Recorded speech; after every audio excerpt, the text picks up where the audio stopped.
Hi. Now this is after aquabike and my legs aren't really working all that well.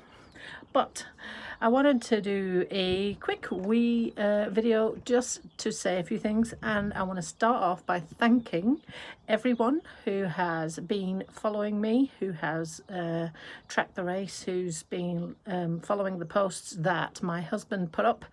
And I know that there are people all around the world, and I know there are families of knee replacement people and knee replacement people and not knee replacement people, all sorts of folk from all walks of life and all corners of this planet. So I want to thank you all, each and every one of you, for following me. Now here is how the aquabike went for me today.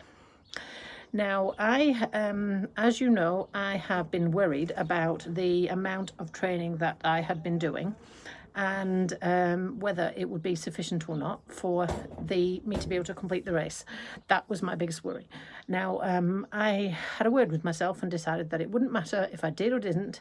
What it matters is that I'm on the start line and that I'm starting it.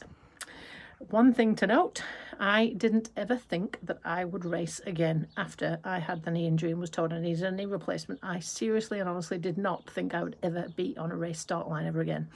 So the fact that I am is pretty impressive for me indeed. So the swim should have been my least of my worries. The cutoff was an hour and the cutoff for the bike was 4.5. Now that was what I was worried about, and I'd spoken to the race directors and they said that they weren't doing a very strict timing cutoff, but if you were like 45 minutes, an hour or so behind, then they might actually just take you off the course. So with that in mind, I set off, and it was one giant big wave of people, all doing the full distance Oxman. So that was people that were doing the full distance half iron, including the run. That was all the aquabike people as well, male and female, all age groups. It was quite a big wave. I positioned myself out in the middle of the lake to try and keep away from all the people and back off the start line, because I knew I would not be contending for any places. There looked like there were some pretty serious athletes here with some big fancy bikes. Now, like I said, the swim shouldn't have been a problem for me, but bear in mind, I have not worn a wetsuit and done a wetsuit swim for many, many years, and it's quite different because it's really tight and really restrictive on the shoulders, and this wetsuit was made for me 10 years ago, and I was not this size 10 years ago. So I did get into it, but it was a little bit snugger than it should have been. Set off and all went not too bad. The lake was really calm, really clear, sun shining, but lots of flood water from the recent weather, so you couldn't see your hand in front of your face. It was murky as. So I had to look up to see where I was going. Now usually I do it every 3 and look up every 6, breathe every 3, look up every 6. I tried this out to the first buoy. Now there was 2 750 metre laps, so I tried it out to the first buoy and I was getting my knickers in a tiswas, and I actually, by the time I got to the first buoy, was really struggling and beginning to wonder if I was actually even going to be able to finish this swim. And I thought this was not in my race plan, because the swims shouldn't be a problem, and DNFing on a swim would really piss me off. So I floated on my back for a little bit, and I was near to the back of the field, but that was fine. I didn't care. And one of the life saver people on a board asked me if I wanted some help. Now I was told at the beginning in this briefing that I could cling on to his paddleboard for a while and it would not DNF me, so that's what I did. Hung on to him for a bit to get my breath back, try and calm myself down, and I could see the field disappearing from me. I knew it was now last, but that's all right. I was determined to get through. I didn't hang around too long because he was saying, oh, you've got plenty of time, but I knew I did not actually have plenty of time.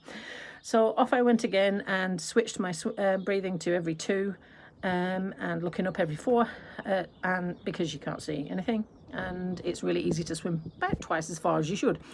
Now I started to catch the back of the field again, and everything else was fine in the swim from there on, but what it did do is it cost me about 5 minutes in the swim leg that I wasn't planning for. So out I come, out of the swim I come.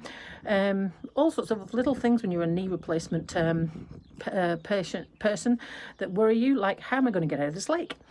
Now I had walked in noticing it was a long slope in, and the gravel met up with the boat ramp, but still it's quite difficult when you're walking uphill and you've got a knee replacement and you've not done this for 9 years. And I asked some people standing on the shore, "You all right?" Yeah, I'm all right. Yeah, just need to get my legs working.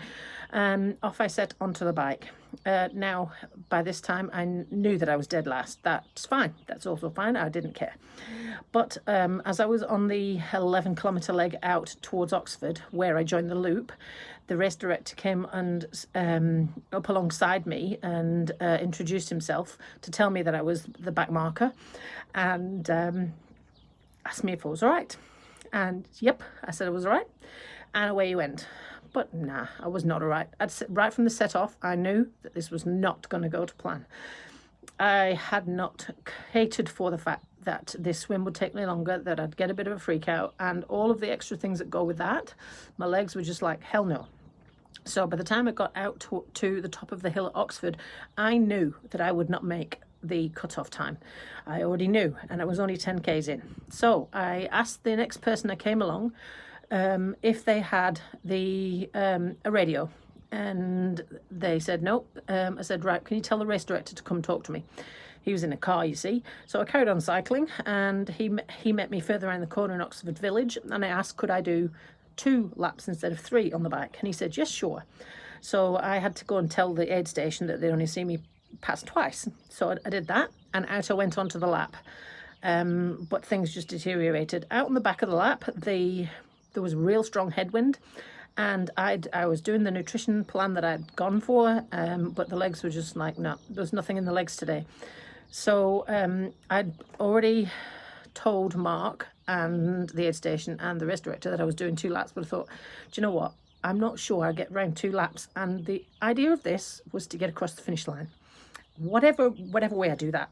So the next person that came along, I asked if they had a radio, and I stopped at this point. If you were following the tracker, you might have noticed I stopped on this lap and spoke to them and asked them if they could radio the race director and tell them that I was only going to do 1 lap. And she said, yeah, fine. She got on the phone, and I texted Mark because I had the other phone on me that was projecting the live tracking, and off I went. Now, I'm fine with it, totally fine with it, because I wanted to be able to get across the finish line and celebrate the fact that I got here. I did not want to be taken off the course at somewhere around the back by a van because I carked it and was actually not able to make it back. So what I did in the end was 1.9 kilometre swim and a 45-kilometre bike. Now the tracking time is a little bit off because I had to start the tracking way before I left transition for it to project properly for anybody that was following me live. But I did it.